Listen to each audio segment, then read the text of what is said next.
I think the biggest consequence for business is dysfunction in the workplace.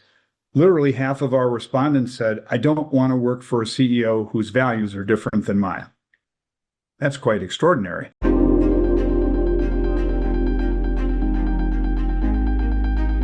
Welcome to the LSEG Sustainable Growth podcast, where we talk to leading experts about the big issues touching on sustainability, business and finance. I'm Jane Goodland, your host, and this week I'm joined by Richard Edelman, who is CEO of the global communications firm Edelman. And today we're going to be talking about the 2026 Trust Barometer, which has been going for a staggering 26 years. So welcome to the show, Richard. Thank you so much for giving us some time, because I know that you're super busy this week. You're in Davos on the ground. What's it like over there?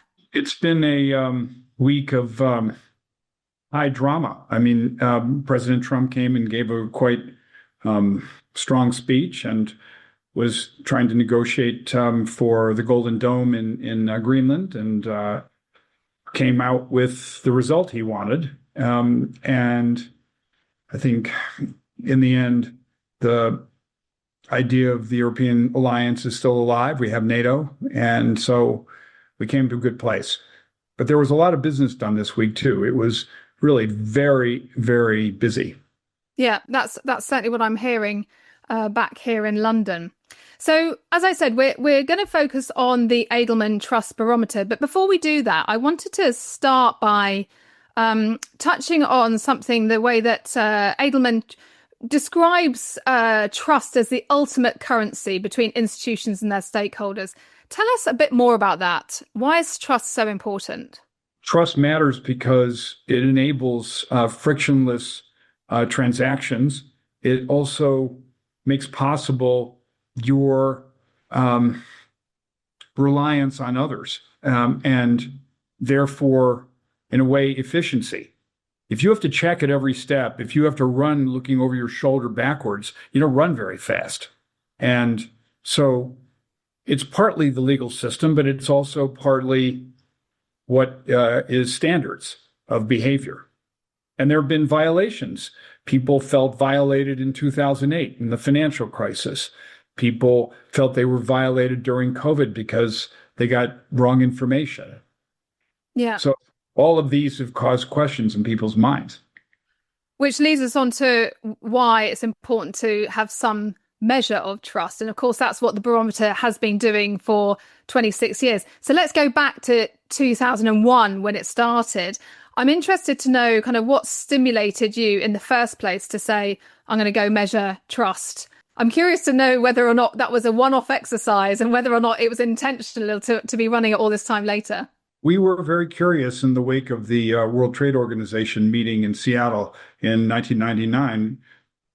Who were these NGOs, non-governmental organizations? Why were they protesting? What was their level of trust relative to business, government, and media? And we were stunned to find out that NGOs were the most trusted institution, and that maintained position for the next 19 years until COVID, when it became government for a year, because it had the big bazooka. And then after that, it's been business for the last 5 years, because it's the only institution both competent and ethical. When you sort of set about the barometer, did you mean to make this an annual affair?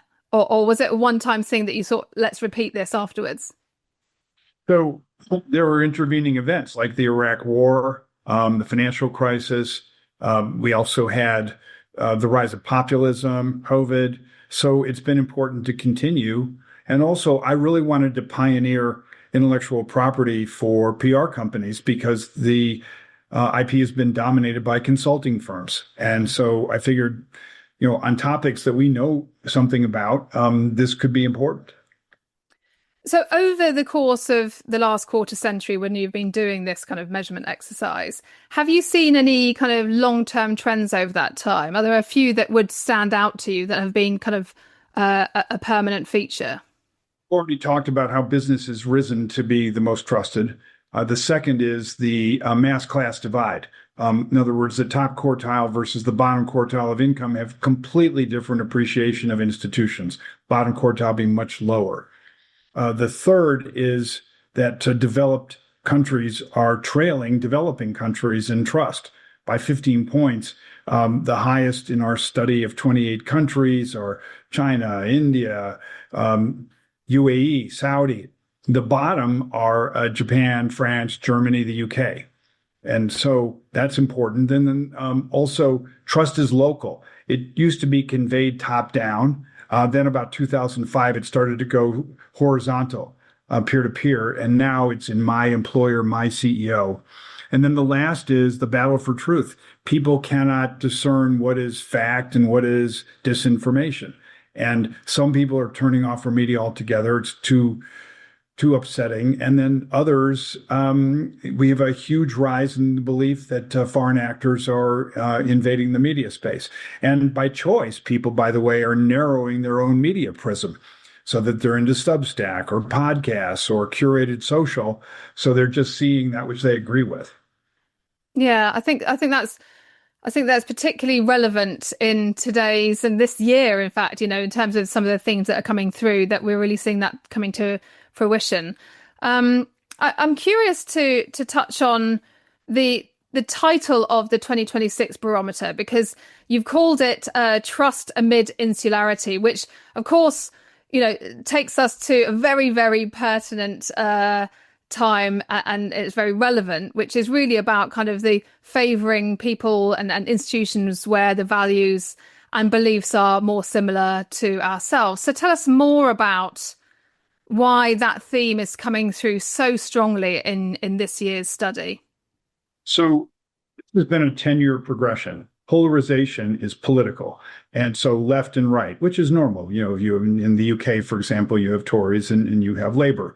But people started just reading the media in those thought bubbles. And so then about 18 months ago, we started to see the rise of grievance.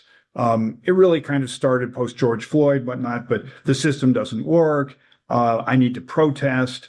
And in fact, last year we found that Gen Z literally sanctions hostile activism, literally throwing paint on somebody's store or even shooting an insurance executive in New York. And so this year we see the rise of insularity, which means I only trust those with the same values, with the same media choices, and also the same answers on important social issues. In the US, for example, guns or abortion, or in the UK, immigration. So what insularity does is it makes you brittle, it makes you self-convinced, it makes you unwilling to have dialogue and compromise. You're self-convinced. Tortoiseshell. It's a hard tortoiseshell. And have we seen that in the results in the past, or is this a new phenomenon that you've seen coming through in this year's study? I think of this as Dante's Divine Comedy. We're getting closer to the inner circle of hell. And you can see in the study that it comes with side effects. People who are insular are also aggrieved.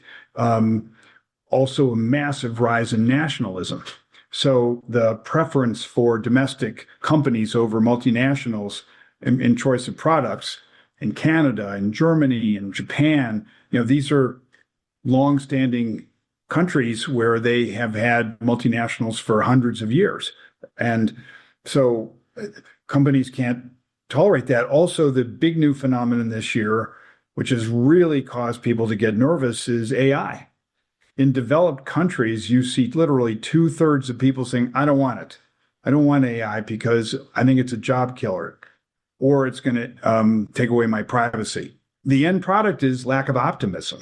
And in the end, what you see is in developed countries, not a single one of them is over 20% belief that their families are going to be better off in the next generation. And in France, it's 5%, and in Germany, it's 6%. That's horrendous. Without optimism, you can't have a viable economy because no companies are going to invest ahead unless they believe they're going to get a return. And would you say that insularity is as a result of other factors, or is it the driving factor? I think insularity is definitely a result of lack of quality information, a deep belief that system is rigged, also that I don't have a chance. my future is limited. And so I may as well stand with my brothers and sisters who agree with me to fight back. Yeah. And you mentioned some of the reasons why this type of feeling is relevant for business. But can we go into that a bit more in a bit more deeply? Because this has quite profound consequences, both in terms of the talent pool or the consumer base or simply kind of the business partners that you're working with. So tell me a bit more about kind of what the results show as to the consequences of this kind of move. I think the biggest consequence for business is dysfunction in the workplace. Literally half of our respondents said, I don't want to work for a CEO whose values are different than mine. That's quite extraordinary. Mm-hmm. Same with, I don't want to work with somebody as my supervisor who I don't agree with.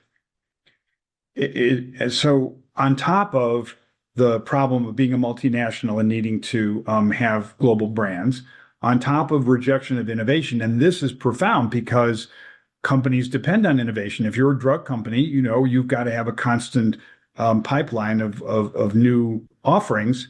And so again, if it's a domestic player favored, if I basically don't want to change and I'm afraid I don't want to change my approach because it's the one that I'm secure in. That's a very negative way to look at the world. Yeah. And I think presumably it kind of limits the possibilities for business in all of their, like I said, in terms of the talent pool as well, which is, I think, one of the key things. I think actually the workplace becomes the most important place for discussion of hard issues. You can't do that in your neighborhood anymore. There are rules within the workplace about how you can address others, and therefore safe space. And again, we started to see this 2 or 3 years ago on safe workplace. But now the belief in my employer and my employer CEO, and that it's in fact the sanctuary for me, where I also meet all kinds of people from overseas or different age groups. So it's a melting pot that's a very positive one. And so we're introducing this theory of trust brokering, which means that you want to offer employees a safe place to sit and talk. You do not seek to persuade them. You only offer opinions, which can be debated in a coherent and kind way. And you're not advocate. You're simply, in a way, arms around and making sure that people have a chance to talk and process. Yeah, I mean, I must say, when I was looking at the results of the barometer, it's quite a sobering read. And I'm not going to say depressing, but, verging towards that way. But then actually, I think there are some positive points, because you talk about this trust brokering, and it starts to provide that kind of solution around how employers become a really, really important part of an individual's life ecosystem, really. So you talked a little bit about kind of some of those trust brokering practices. What does it look like when it's done really well? And is trust brokering only something we should be thinking about in an employment context at the workforce? Or actually, is there a role more broadly kind of within sectors or between sectors? Richard Dixon started doing this at Gap because San Francisco had a big homeless problem. And also, people had gotten used to not coming to the office, and he wanted to create some sense of both action on San Francisco, meaning getting his employees back involved in charity and other. And I think also he wanted to change the culture, make it more positive, can do. So he's made it work. He does these. He has other people do these trust brokering sessions. I can also tell you that Oliver Bate, who's the CEO of Allianz, has basically charged his top 70,000 people with doing trust brokering and sitting down, whether it's in China, whether it's the US or Germany, they are graded on whether or not they are trusted. They net trust score. And part of his grade of them is whether they've done these convenings. That's interesting, isn't it? Because we were talking about the fact that kind of insularity means that you, I guess, are aligning yourselves and kind of becoming closer with those who share your same values and beliefs. But at the same time, we're saying that trust brokering is needed to be able to trust people who perhaps aren't like you and perhaps don't share those values. I don't really. I'm struggling to see how you get through that. How do you kind of get through that kind of wall of insularity, if you like? I think we have to confront conflict entrepreneurs. We need to say, we don't want to give you advantage for stirring up trouble. And whether it's on social by giving disinformation, whether it's somehow in being a quite aggressive advocate. Part of it is how you listen. Part of it is how you speak. You shouldn't speak to win. You should speak to discuss. And you should listen before you talk. And there's a wonderful program run in the U.S. by the National Governors Association, started by the governor of Utah, and it's called Disagree Better. And they go around and two governors, one Republican, one Democrat, and they talk and they discuss issues. And they shake hands at the end and say, we hope the audience has been informed.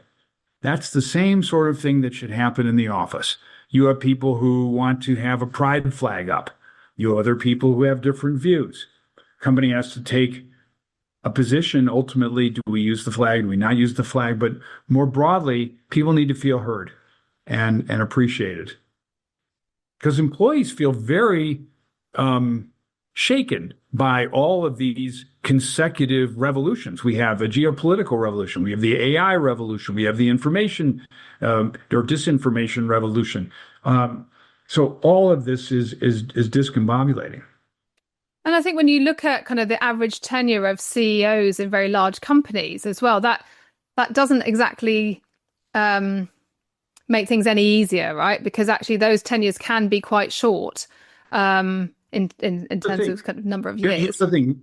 The safe place for business the last 2 years is put your head down and assume that the storm's going to pass. Yeah. I'm arguing that we're going into the tortoise shell, but we're sitting in the middle of the road. And big trucks are coming by. So it would be a lot better to get out, get off the road and join the other turtles. A strained analogy, but I think an important one, because again, business is 40 points more trusted than government.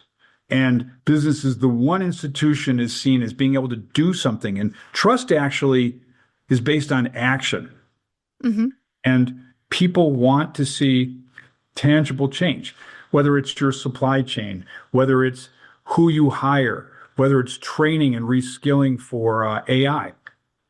Because there are going to be job reductions because of AI.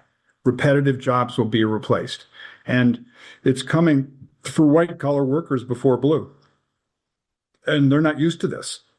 So I think you just have to speak directly, be honest, but also be clear that you have a responsibility to upskill and continuous education throughout somebody's career.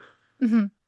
And lastly, I think coming on to the role of CEOs, you talked about that 40-point lead between business and government, but actually I think the report pulls out something really interesting as well, which is around the role and the agency that a CEO has in this kind of context around trust brokering. Tell me more about what CEOs should be picking your report up and looking for, because it feels to me that there's some gems in there, and CEOs could be utilizing these insights in a way that would really help their organizations. What does your 2026 barometer say about CEOs?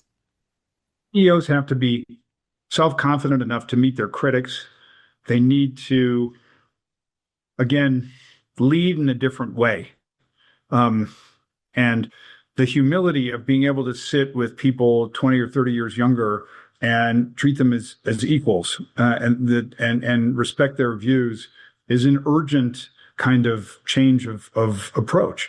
And I think also to recognize their own insularity. In my case, after October 7th in Gaza, I became quite insular and defensive. And I also, narrowed my worldview that way because, I don't know, I felt under siege. And I didn't feel that way in COVID. I felt, strong and that I had to lead. It was really the first time I'd ever felt like that. And so I made a public commitment in Davos that I'm going to change, that I'm going to open my eyes to the views of others and respect it and debate them in a different way. And also, I gave up some friends who I thought, were too aggressive on the subject, and I'm going to change. I'm going to ask them to be my friends again. Interesting. I think that's a perfect place to finish. Thank you so much for your time. It's been a fascinating insight into what the barometer can tell us, what trust means, and how we should be looking out for trust brokering. So thanks so much for joining us on the show, Richard. I hope you have a wonderful rest of your time in Davos. But that's it. That's all we have time for today. Thank you very much indeed. Thank you. Well, I'm afraid that's all we have time for this week, but I hope you enjoyed that conversation with Richard as much as I did. And don't forget to follow us and rate us on Spotify, Apple Podcasts, or YouTube. And if you've got questions or comments, you can get in touch by email at fmt@lseg.com. That's all from me. We'll see you again very soon.